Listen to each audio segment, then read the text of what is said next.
El presidente López Obrador acudió a la reunión virtual de la CELAC en la que estuvieron mandatarios de toda la región como Xiomara Castro de Honduras, Lula da Silva de Brasil, Gustavo Petro de Colombia, Miguel Díaz-Canel de Cuba, Bernardo Arévalo de Guatemala, Luis Arce de Bolivia, entre otros presidentes de la región.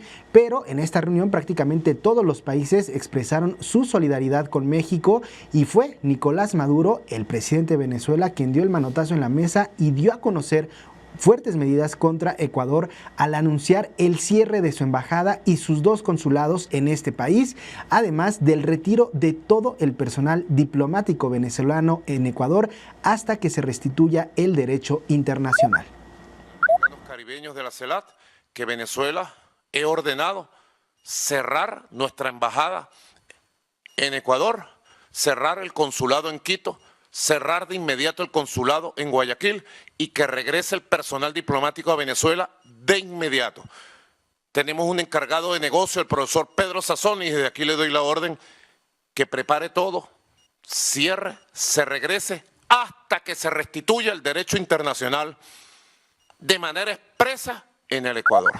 Por su parte, el presidente de Colombia, Gustavo Petro, señaló que la acción de Ecuador ante la Embajada de México es una muestra de la barbarie global que se está viviendo, en la que se están erosionando las normas de convivencia internacionales y por ello es necesario que se presione para que se respeten todos los tratados internacionales. Además, anunció que su gobierno suspendió el gabinete bilateral que tenía programado con Ecuador en solidaridad con México.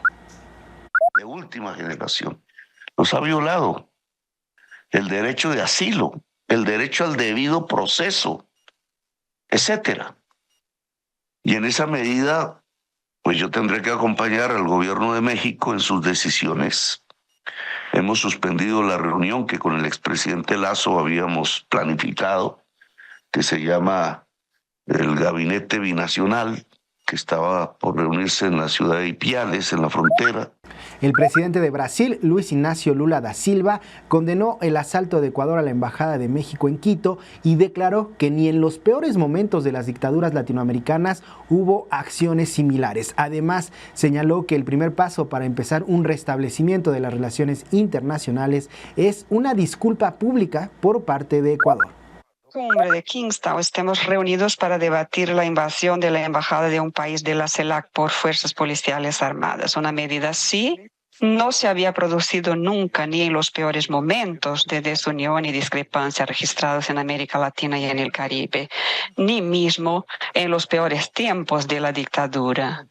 Lo que sucedió el día 5 es simplemente inaceptable y no afecta solo a México, tiene que ver con todos nosotros.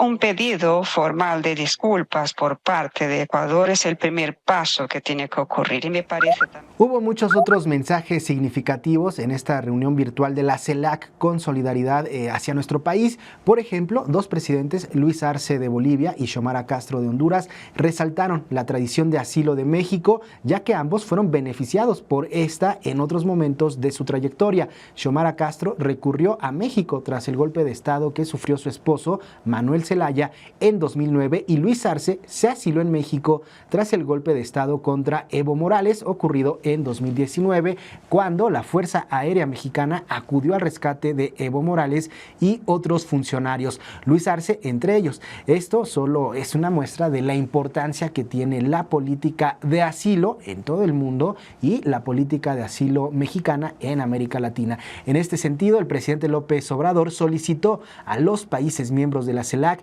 que se sumen a la demanda que México tiene ante la Corte Internacional de Justicia contra Ecuador y reiteró que México es un país libre que hace valer su soberanía. También proponerles, si lo consideran viable, factible, que nos acompañen suscribiendo la denuncia en el Tribunal de Justicia Internacional. Agradecerles mucho por su apoyo y comentarles que nosotros vamos a seguir defendiendo la independencia y la soberanía de nuestro país. México no es protectorado, no es colonia de ningún país extranjero. México es un país libre y soberano. Bueno, al parecer quien no se toma este asunto en serio, o como debería de hacerlo, es todavía el gobierno de Ecuador, quien su presidente, Daniel Noboa, en una entrevista para un medio australiano, aseguró que este tema se resolvería con un ceviche y con unos tacos en una plática, en uno de estos episodios que se parece mucho al Comes y te vas de Vicente Fox con Fidel Castro. Bueno. SPR Informa. Tus causas son noticias. SPR Informa. SPR Informa.